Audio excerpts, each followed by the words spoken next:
এই তামিম ইকবাল সিদ্ধান্ত নিয়েছেন যে তিনি বিএনপির সাকিব আল হাসান হবেন। বিএনপির সবচেয়ে চমকপ্রদ ফ্যামিলি কার্ড কিন্তু বিসিবিতে দেওয়া হচ্ছে। এবং এই তামিম ইকবাল তিনি বাংলাদেশে একজন বরেণ্য ক্রিকেটার ছিলেন। জুলাই গণহত্যার একেবারে একটা উত্তুঙ্গ সময় যখন রাস্তায় লাশ পড়ছে, তখন গণভবনে গিয়ে যিনি শেখ হাসিনার সাথে দেখা করে এসেছিলেন ৩ তারিখে, তিনি হচ্ছেন তামিম ইকবাল।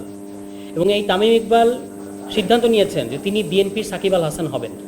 যে দখলবাজিটা করতে শেখ হাসিনার আওয়ামী লীগ সরকার অন্তত কয়েক বছর লেগেছিল, সেটা তারা মাত্র 3 মাসের মধ্যে সাকসেসফুলি বাংলাদেশ ক্রিকেটকে মানে তার মেরুদণ্ড ভেঙে দেওয়ার জন্য যা যা করার দরকার সবই কিন্তু বিএনপি সরকার করেছে।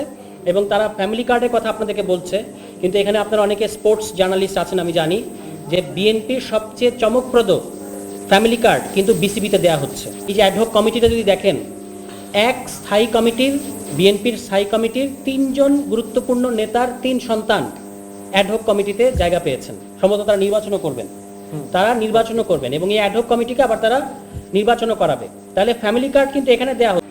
এরকম ফ্যামিলি কার্ড এবং দলীয় কার্ড এইভাবে ক্রিকেট আঙ্গনে দেওয়ার কিন্তু বাংলাদেশে অতীত নজির নেই। এমনকি আওয়ামী লীগও এই পর্যায়ে পর্যন্ত যেতে পারে না।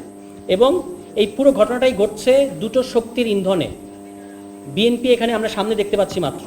এই দুটো শক্তি হচ্ছে একদিকে পতিত আওয়ামী লীগ, যেটার কথা ইতিমধ্যে আসলো যে লন্ডনে গিয়ে পাপনের সাথে দেখা সাক্ষাৎ করে পুরো সেটআপটার সাথে কিন্তু তিনি জড়িত আছেন।